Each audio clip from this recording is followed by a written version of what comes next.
Hello, আমি কৌশিক। আপনারা শুনছেন এসকে স্টোরিজ। না, আজকে আপনারা শুনছেন না, আজকে আপনারা দেখছেন। আজ আপনাদের জন্য আমি আমার বইয়ের সংগ্রহের মধ্যে থেকে একটি বই দেখানোর জন্য নিয়ে এসেছি। বইটি হলো সৈকত মুখোপাধ্যায়ের লেখা ঈশ্বরের নষ্ট ভ্রূণ। এই যে বইটি পুরোটি আপনারা দেখতে পাচ্ছেন, এর মধ্যে রয়েছে গায়ে কাঁটা দেওয়া 12টি কাহিনী। এবার বইটি খুলে আপনাদের দেখাই। এই যে বইটি এরকম। এই বইটি পত্রভারতী থেকে প্রকাশিত। এই যে পত্রভারতীর লোগো এখানে আপনারা দেখতে পাচ্ছেন।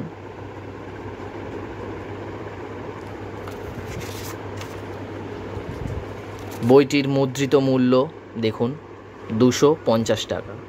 আমি ওই বইমেলা থেকে কিনেছি, তাই 25% ডিসকাউন্টে এটা 188 টাকা মতো পড়েছে।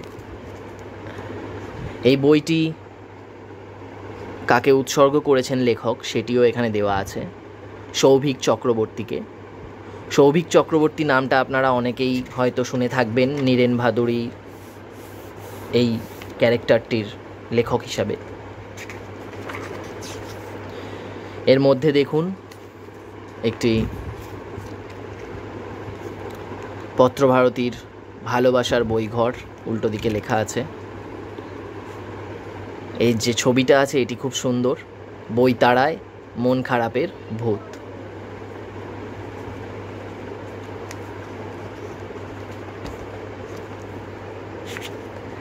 পিছনে আছে লেখকের পরিচিতি, একটু দেখে নিন। কলকাতা বিশ্ববিদ্যালয় ইংরাজি সাহিত্যে স্নাতকোত্তর ডিগ্রির অধিকারী শ্রী সৈকত মুখোপাধ্যায় সম্প্রতি ওয়েস্ট বেঙ্গল রেভিনিউ সার্ভিসের যুগ্ম মহাধ্যক্ষ পদ থেকে অবসর নিয়েছেন। এটি আপনারা পজ করে দেখে নিতে পারেন পুরোটা।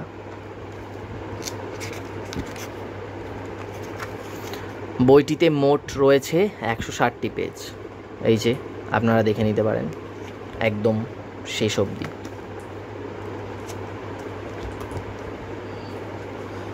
বইটির প্রথমে কিছুটা লেখা আছে, এইটুকু আপনারা যদি ইচ্ছুক থাকেন পড়ে নিতে পারেন একবার পজ করে,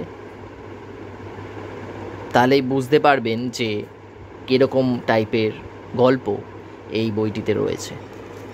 মূলত ডার্ক ফ্যান্টাসি জগতের। ডার্ক ফ্যান্টাসি বলতে কি বোঝে অনেকেই হয়তো আপনারা জানেন।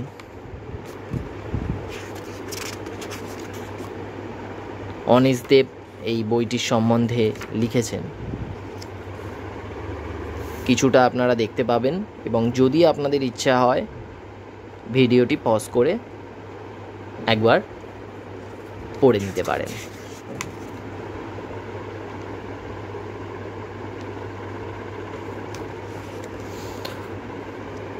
দেখুন পিছনে কি লেখা আছে। 12টি গল্প। না, শুধু গল্প বললে কিছুই বলা হয় না। ভয়ঙ্কর, নৃশংস, গায়ে কাঁটা দেওয়া এক একটা উপাখ্যান, এক কথায় অন্ধকার বা অন্য দুনিয়ার গল্প। বাংলা গল্প জগতে এমন অসহ্য আতঙ্কের গল্প খুব কম লেখা হয়েছে।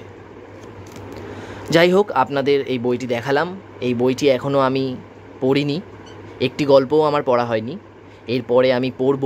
যদি এই বইটি সম্বন্ধে আপনাদের কিছু জানার থাকে আপনারা কমেন্ট করে জিজ্ঞেস করতে পারেন, আমি আপনাদের উত্তর দেব। কিংবা পরে বইটি পড়ার পরে আমি এই বইটির সম্বন্ধে একটি রিভিউ করব। আজকের মতো এই পর্যন্ত। পরের পর্বে আরও একটি নতুন বই নিয়ে আপনাদের দেখাবো। ভালো থাকবেন।